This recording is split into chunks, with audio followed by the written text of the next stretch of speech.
So first, I'm going to start about with what surprised me most about this course. I think there were lots of different things that surprised me. Having to do a screencast is definitely a surprise. It was not something I would have ever expected to have to do in this course. Excuse me. I thought that all the different cultures and some of the things that I learned were pretty interesting, like the ghost towns in Japan and all the different types of populations that existed around the world. Because it's not really about the country, it's about the population, or a type of population, like the Kikimori, who are too scared to go outside their own home, which is pretty interesting to me. Um, I think I learned the most about my culture is that how many different languages of English there are. Um, going to be, I was not ready to know that there were that many different dialects of English. Excuse me. Um, I have traveled a lot. Got the map here. I've been to Dubai, which is around this region here. Been to Greece. I've been to Italy. It was Naples. Um, I can't remember exactly which city in Greece I went to, but it was actually a couple different ones because I had to catch a flight out. Um, I've been to France, Marseille, France. It's a port in the southern portion down here. I've been to Mexico. I spent 3 weeks with a um, foreign exchange program. You went down there with a teacher and his friend, and we spent 3 weeks living with another family. And it definitely gave me a look into culture that was different. Definitely not the same type of culture I saw while traveling the world. I actually got to saw like the family life, you know. Um, the two brothers that I stayed with, the older brother was the one I was with, but his younger brother definitely played a major portion in it. And they went to a private school and wore uniforms, except for their school was, gated in with guards with machine guns, probably AK-47s. I don't really remember. It was a long time ago, but I'd actually be interested to know what Mexico is like now. Probably the same, because I still have heard that people are kidnapped and such in Mexico, so that's still a thing. Um, since I've already traveled so much, I'm not really willing to travel anymore. Maybe when my kids are older, it would be okay. Um, but I'm not one to want to travel around all the time anymore. Um, the biggest barrier to learning about other cultures, I think, is the fact that you may learn something about a culture and then not realize that it doesn't apply to everyone. No one person can be a speaker for a people.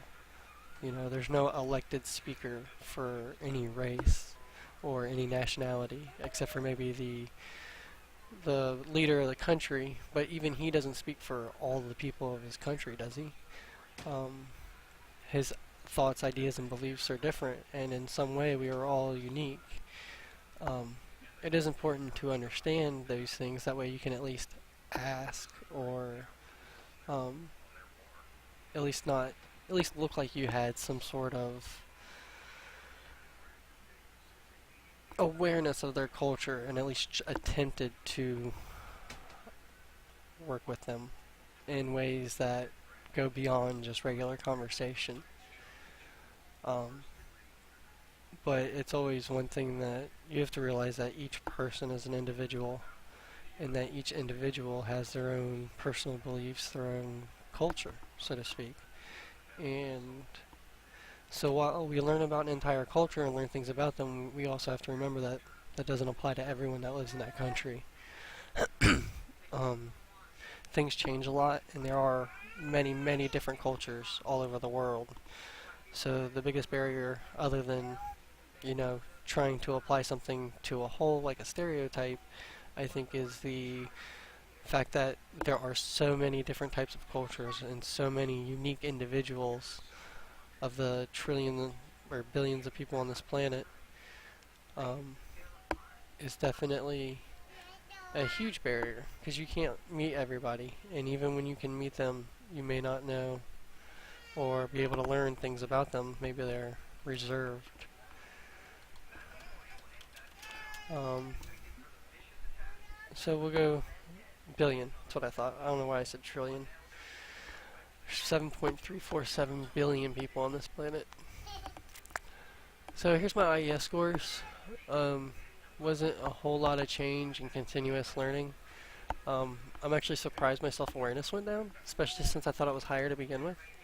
Um, while I definitely don't know everything, I actually have a pretty good handle on what I don't know. Um, excuse me. So I believe I have very high self-awareness. My exploration is very low though, so I don't argue. And I wasn't really interested in exploring a whole lot of new things. I like to explore, time home. Um, Interpersonal engagement, I definitely tried to increase my global mindset. That was something that was relevant to me and to the course. Um, Eventually, I would like to produce software, and I would like to be able to have more customers, and the only way to have more customers is by expanding my language and cultural boundaries.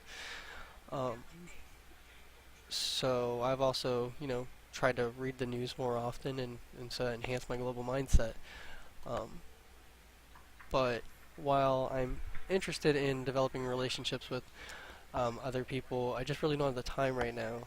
So I guess I can understand why I went down. I don't think my relationship interest should be a 1, however, but I definitely could see it maybe being from like a 3 pre-course value to a 2 post-course value, or from a 2 pre to a 2 post. Um, but I'm sure this test isn't perfect, or maybe it is and I'm completely incorrect, which is why I think I have high self-awareness. I realize that I may be incorrect, but I also realize that they may be incorrect as well. It could just be slightly, maybe I answered the questions wrong myself. Something to think about. Maybe I'm not completely honest with myself, or maybe I'm different than I think I am. Um, Hardiness, I definitely tried to work on my attitude, my emotional resilience. Um, I feel like that's something I've needed help with. Interacting with people in the Navy is a whole new culture in itself, especially the nuclear Navy. Um, Actually, really funny, I joined a Facebook group with probably 50 years of nuclear veterans from the Navy, and there's not a whole lot of people, but they scatter from a good like 50-year period, and it's just interesting to learn what we have in common and things that were the same then that were when I was in the Navy. And it just, grows my understanding of the world and the way things interact with each other. Um, so, strangely though, my overall IES score only went from a 2 to a 3. I was kind of surprised by that, especially since some of the scores jumped a lot. Like the emotional resilience went by 2, hardiness is overall 2, overall 1, overall 0. But I'm not sure how the math works there. My attitudes about global learning and intercultural competency. I kind of mentioned it a little earlier, how I would like to release product to the world. I've recently looked into an application I'm doing, and it turns out that the data I receive from a server through an API there's a way to choose which language the information comes in. So I just need to adapt my application to be able to choose the different languages and then rewrite the requests to their server based on what language. And this class made me think about how to do that, and it definitely affected my future career and my studies. Um,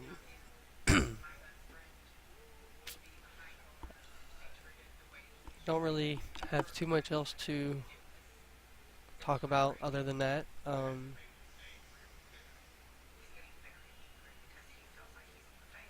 I thought that I always think that universal design is an interesting topic because it takes so much more time to be able to design something universally for everyone.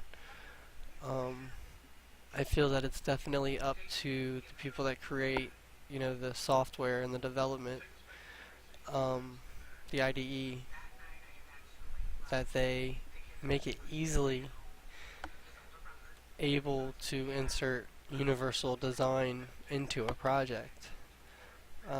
It definitely is important. And with my other application with stores, there are people that can operate a cash register, and maybe they're hearing impaired or sight impaired, in which case, I need them to be able to use my software still. Or maybe one of the customers for the comic stores or for the other stores are hearing impaired or sight impaired, which is why for appointments I need to make sure that I can do visual and hearing type of communication. That way we can call and have a voice text-to-speech program read their appointment out, or possibly send them a text message or an email that they can read if they're not able to hear. So these are all just things that, 4 years ago I probably would not have thought about. And now I understand that these are barriers that, for everyone to be able to use my software, I need to overcome.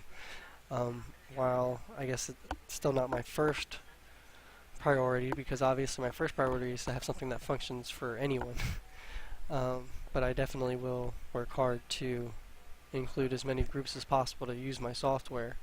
Um, Definitely even color blindness, like green-red, is very common. Something that I never even thought of. Um, but I'm